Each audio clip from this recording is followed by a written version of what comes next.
এবার আমরা এক্স্যাক্টলি আছি ওয়েস্ট বেঙ্গল সিকিম বর্ডারে, ঠিক আছে। এটা হচ্ছে রামাম ব্রিজ। কালুক রাস্তাটা প্রচন্ড জোর থাকা থেকে একদম এরকম চড়াই। ওয়েদারটা বেশ কিছুক্ষণ ধরে কিন্তু এখানে ঝিরিঝিরি বৃষ্টি হচ্ছে। আর যত এগোচ্ছি বুঝতে পারছি যে এইসব সাইডে আরো আগে থেকে বৃষ্টি নেমেছে, কারণ রাস্তাটা ভিজে রয়েছে। গুড মর্নিং ফ্রেন্ডস, আজকে আর সকাল সকাল ব্লগ শুরু করিনি। আমি ভেবেছিলাম সোম সকালে উঠেছে, ও ব্লগ করেছে। এখন জিজ্ঞেস করলাম, বললো না আমি শুরু করিনি। তো যাই হোক, আমাদের আজকে তো বেরোনো আছে, তাড়াতাড়ি করে রেডি হওয়ারও ছিল, বাকি টুকটাক যা জিনিস ছিল সেগুলো গুছিয়ে নেওয়ার ছিল, সবটাই হয়ে গেছে। যেটা একটা প্রবলেম আছে, আর একটু আগে বেরোতে পারতাম। তো ব্রেকফাস্ট একটু লেট হচ্ছে, তার কারণ ওরা জানতো না, ওরা আলুর পরোটা করছিল। তো আমি তো খেতে পারবো না যেহেতু আটার। তো আমি বললাম ব্রেড খাবো, তো ব্রেডটা এখানে নেই, ওদের নিচের থেকে আনাতে হবে। তো সেটার জন্য একটু লেট হচ্ছে। আর সোম এই যে দেখো লাগেজ অনেকটা রেখে এসছে ওপরে। হ্যাঁ, অনেকটা লাগেজ ওপরে রেখে এসছে, আর বাকিগুলো একবারে রেখে আসছে। তাহলে আমাদের ব্রেকফাস্ট হলে আমরা ফটাফট বেরিয়ে যেতে পারবো। হ্যাঁ, তুই আর আসবি না? আচ্ছা ঠিক আছে। তো এই হলো ব্যাপার। তো ঠিক আছে, টাইমেই আছি এখনো পর্যন্ত, খুব একটা লেটে কিছু নেই। আর আজকে কিন্তু ওয়েদারটা খুবই ভালো আছে, মানে সকাল থেকে বেশ ভালো রোদ ফোদ আছে। জানি না বেলার দিকে কি হবে, বাট এখন খুব রোদ আছে। এই টাইমের মধ্যে যদি আমরা বেরিয়ে যেতে পারতাম আর ওখানে পৌঁছে যেতে পারতাম তাহলে ভালো হতো। আর তোমাদের একটা জিনিস দেখাই, আমরা তো রুমটা ছেড়ে দিচ্ছি, তাই জন্যই দেখো এখান থেকে তো তোমাদের ভিউটা দেখিয়েছি। এই যে রঙ্গিত নদী বলো বা ওই পাশে যে উঠতাম, যেটা এখন দিনের বেলা অতটা দেখা যাচ্ছে না, এই সাইডটা দেখিয়েছি। তোমাদের বলছিলাম না এখানে স্কোয়াশের চাষ খুব বেশি হয়। এই যেগুলো দেখছো মাচা করা আছে এরকমভাবে ঢাকা, এর নিচে যে চাষগুলো হচ্ছে সবটাই স্কোয়াশ চাষ হচ্ছে। এই দিকে দেখতে পাবে, এই দিকে যদি দেখো, এই যে ধাপে ধাপে করা হচ্ছে না, এই সবটাই কিন্তু স্কোয়াশ চাষ হচ্ছে, যেগুলো তোমার এইভাবে বাঁশ দিয়ে ঢাকা, এই পাশে ওই পাশে। আর তার ওপরে ওই লাউয়ের ডগা টগা যেগুলো হয় সেগুলো করা হচ্ছে, কিন্তু মেনলি এগুলো স্কোয়াশ হচ্ছে। আর তারও এই পাশে আছে বিনস। তো কালকে কথা হচ্ছিল, তো তখন এখানের থেকে বলছিল যে মোটামুটি বিনস আরও অন্যান্য সব কিছুই হয়। তো দেখাচ্ছিল কোনটা কিসে। তো যাই হোক, ব্লগ তো স্টার্ট করলাম। ব্রেকফাস্টটা দেখি কি হলো না হলো, খোঁজটা নেই। আর সোম বলল রুমটাকে একবার চেক করে নিতে, সেটাও চেক করে নিই, নাহলে এদিক ওদিক কিছু পড়ে থাকলে আমার ওপর চিল্লাবে। তো দেখে নিই। ব্রেকফাস্ট করে আমরা বেরোবো, তো ব্রেকফাস্ট দিয়ে দিয়েছে এখানটায়। শোনো, সোমের দুঃখ কি জানো, এরকম আমি চিনি দিয়ে খাচ্ছি। সোমের দুঃখ কি জানো, ও আলু পরোটা খাবে ভেবেছিল। এবার আমার যেহেতু আলু পরোটা ক্যান্সেল হয়েছে, সেও তো একা ওর জন্য বাড়ি, কারণ এখানে আমরা দুজনই আছি, আর কেউ নেই, চলে গেছে। ওকেও এটাই দিয়ে যাওয়া। ঠিক আছে, আমার এটাও ফেভারিট। আমি এক্ষুনি ওকে বলছিল তোর জন্য আমার আলুর পরোটাটা খাওয়া হলো না, কত ইচ্ছা ছিল। বললাম কি করা যাবে, আমি তো খেতে পারবো না। তো দেখো আমি আর আজকে অমলেট নিইনি, একদম চিনি দিয়ে। তোমরা কারা কারা ভালো খাও বলো। চিনি দিয়ে আমি ভালো খাই না, আবার আমি ভীষণ ভালো খাই। তো আমি এখন চিনি দিয়ে এটা রোল করব, করে ফটাফট খেয়ে নেবো। তো ব্রেকফাস্ট তাড়াতাড়ি জলদি করি। আর 7 মিনিট বাকি আছে আমাদের শিডিউল টাইমের, কারণ 10টায় বেরোবো ঠিক করেছিলাম। পেমেন্টও এখানে হয়ে গেছে, যা যা করার ছিল। জাস্ট খাবো, ব্যাগ নেবো, বেরোবো, চল। তো আমাদের ব্রেকফাস্ট ডান। তারপরে এখানে দিদিদের সাথে একটু কথাও বলছিলাম, ভাল লাগছিল বেশ। এবার আমরা এখান থেকে বেরিয়ে যাচ্ছি, আর লেট করা যাবে না, একদম টাইম শিডিউলের মধ্যে আছি। তো কি ঝুমকে আমরা বাই বাই করে বেরিয়ে যাচ্ছি, অসম্ভব সুন্দর। দিদি এক পানি का बोतल दे दिया? আচ্ছা ঠিক আছে। এই দিদির এখানেই ছিলাম, ভীষণ ভালো ব্যবহার, এতক্ষণ দিদির সাথেই গল্প করছিলাম। তো এখন চলে যাচ্ছি আমরা, আবার খুব তাড়াতাড়ি আসার চেষ্টা করব, দেখা যাক। দিদি বাই বাই। हाँ फिर मिलता है, बहुत जल्दी मिलेंगे। এখন এই জায়গাটা পুরো আমাকে হেঁটে উঠতে হবে। ট্রেক তো আমিই করছি, আরেকজন ওপরে গিয়ে দাঁড়িয়ে আছে। ইচ্ছাটাকে পাঠিয়ে এলাম নিমেজের সাথে। নিমেজি এত হেল্পফুল যে বললো এরা, হ্যাঁ নিজে থেকেই, হ্যাঁ সত্যি কথা, নিজে থেকেই বললো, খুবই ভালো মানুষ। যা ব্যাগটা ঠিক করে নে, কি হয় নিয়েছিস? ঠিক আছে, ঠিক আছে।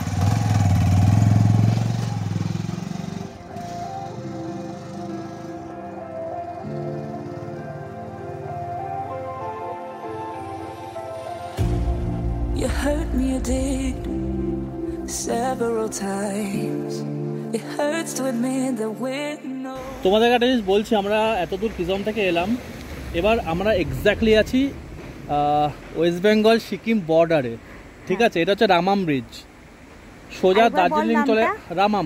রামাম ব্রিজ, আচ্ছা রামাম হ্যাঁ, ব্রিজ। হ্যাঁ। আর সোজা এই রাস্তাটা সোজা বেরিয়ে যাচ্ছে দার্জিলিং, জোরথাং হয়ে দার্জিলিংয়ের দিকে, আর এটা ঢুকছে সিকিমের দিকে, সোরেং, পেলিং, ডেন্টাম, মানে এই রেনচেনপং, সাইডে কালুক, পুরো সিকিম ক্রস সিকিম আর এই করছে। সাইডটা আর হলো তোমরা খালি ওয়েস্ট ভিউটা বেঙ্গল, দেখো এইটার, তাই তো? দেখ। হ্যাঁ, আর এই নিচের নদীটা বলতে পারবি কি নদী? এটা হচ্ছে বরারঙ্গিত।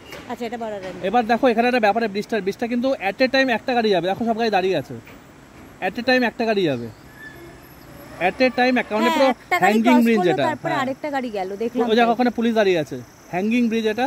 তো এটা কিন্তু ফার্স্ট টাইম আমরা এরকম একটা ব্রিজে ক্রস করছি, মানে গাড়ি ফার্স্ট টাইম নিয়ে হ্যাঙ্গিং উইদাউট, হ্যাঁ মানে গাড়ি তো নিয়ে না, নিজেরা চালিয়ে। হ্যাঁ, ব্রিজ তো গেছি আমি, ওটাই হ্যাঁ। বলছি, মানে গাড়ি নেই।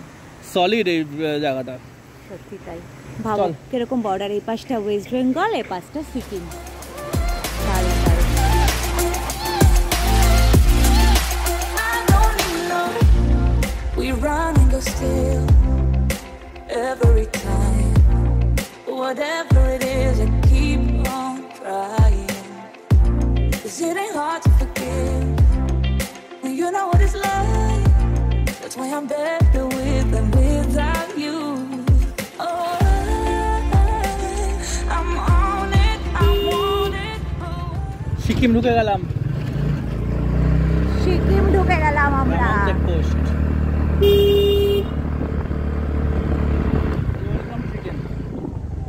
Welcome to Sikkim. তো আমরা এখন আছি জোরথাং থেকে কালুকের রাস্তায়। কালুক রাস্তাটা প্রচণ্ড, জোরথাং থেকে একদম এরকম চড়াই।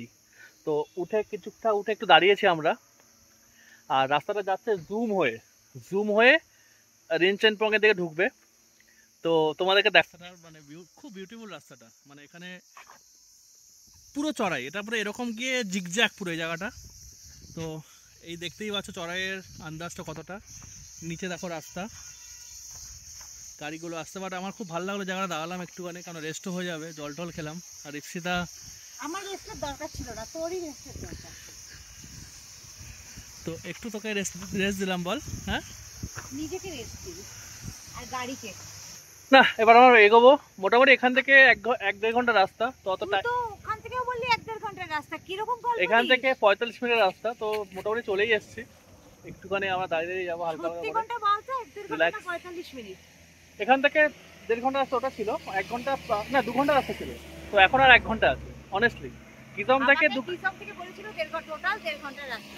না, কিজম থেকে 2 ঘন্টা রাস্তা। আর একটু দাঁড়িয়ে গেলে তোমার 2 ঘন্টাই লাগে, নাহলে 1.5 ঘন্টা রাস্তা। তো এখন আমরা মাঝামাঝি জায়গায় আছি, জোরথাঙের কাজটায়। তো এখান থেকে একটুখানি চলো যাওয়া যাক একদম হোমস্টেতে গিয়ে। চেক পোস্টে বল আমাদের ফরেনার ভেবেছিল। ও, চেকপোস্টে ইফতিদাই হয়েছে ফরেনার।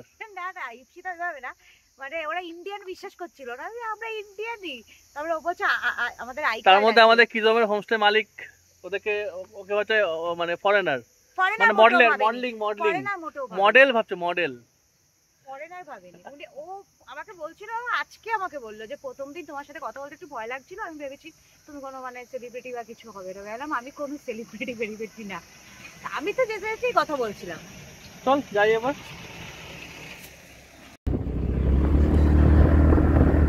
রাস্তাটা তোমাদের বলছিলাম কি চড়াই, দেখো কিরকম চড়াই, মারাত্মক চড়াই।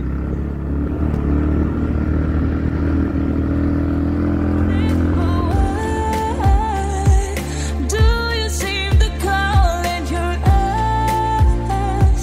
I can't tell if you're here or you're out there. Do you wanna be out there?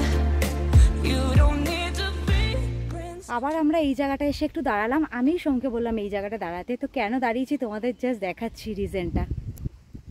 এইদিকে দেখো, এই যে সামনে দেখতে পাচ্ছ এটা হলো জোরথাম, এই যে সামনেটা। আমি জাস্ট সোমকে বলছিলাম, তোমরাও দেখেছো, তোমাদেরকে কিজুম থেকে আমি দেখাচ্ছিলাম কত দূরে জোরথামের লাইটগুলো রাত্রেবেলা চিকমিক করছে। আমি বলছিলাম একটা হীরের লকেটের মতো ফিল হচ্ছে, মানে এটা মানে খুব উজ্জ্বল একটা জায়গা, গোল মতো দেখা যাচ্ছিল।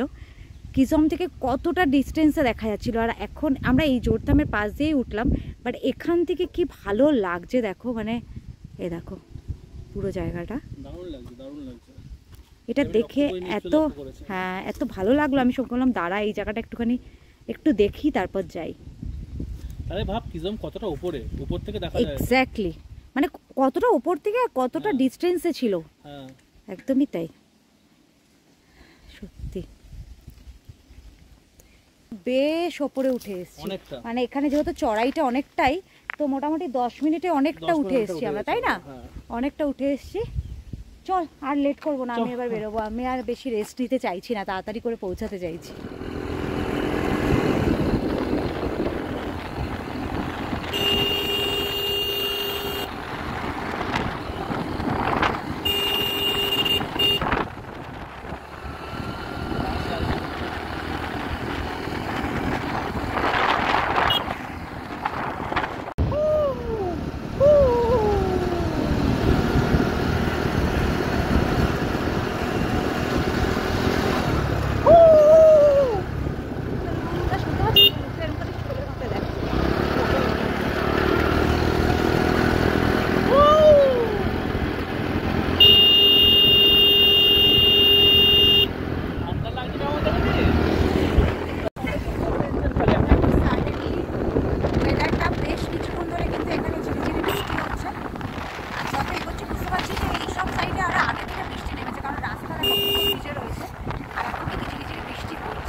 ঠান্ডা আর মানে মেঘগুলো ঢুকছে, দেখো তোমরা বুঝতে পারবে কিনা জানি না, পুরো কালো করে রয়েছে দেখো মেঘগুলো। আমরা যখন এইদিকে পাহাড়টায় আসছিলাম, মানে দূর থেকে আমরা দেখছিলাম পুরো এইখানটা কালো হয়ে রয়েছে। আমরা ধীরে ধীরে এগিয়ে আসছিলাম, খালি চোখে দেখতে পাচ্ছি কিন্তু তোমাদের মধ্যে দেখাতে পারছি না।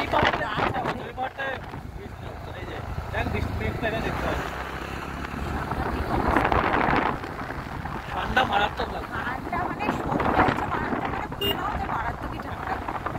মানে কি বলতো আসলে এখানটায় তোমার ডাইরেক্ট হাওয়াটা লাগছে, প্লাস বৃষ্টি পড়ছে, বৃষ্টির একটা হাওয়া, ঠান্ডা হাওয়া। এখানে ঠান্ডাটা সবসময় তাই দেখেছি, সিকিমে ঠান্ডাটা চাপ চাপ ঠান্ডা হয়।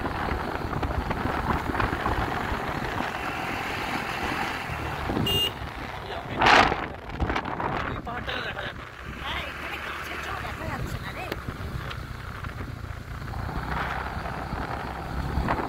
আর এরকম আমরা পুরো মোটা জ্যাকেট ফ্যাকেটে চলে এসেছি, যদিও সব স্টাইল করার জন্য এটা পরেছে। এখন বুঝতে পারছে যে এইটা পরে কি ভুল করেছে।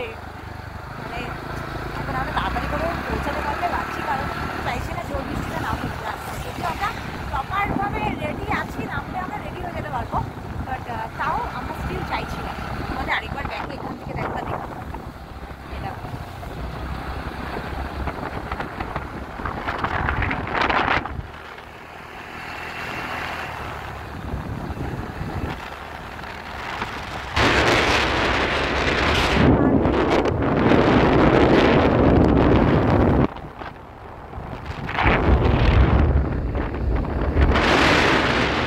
তো আমরা ফাইনালি পৌঁছে গেছি আমাদের রিসর্টে। বৃষ্টিটা সেভাবে পাইনি, তো আমরা এসছি ঘন্দে ভিলেজ রিসর্ট। তো এই যে সোম বাইক নিয়ে ঢুকে গেছে আগে, আমি ঢুকছি। এই জায়গার রাস্তাটা একটু খারাপ আছে, তো আর রিস্ক নিলাম না, আমি হেঁটেই ঢুকছি। জানি না ও কতটা ভেতরে ঢুকেছে, পরে তোমাদের ভালো করে ঘোরাবো। জাস্ট এখন ঢুকছি আমরা, ঢুকে নেই। ও মা কোথায় চলে গেল, ওই যে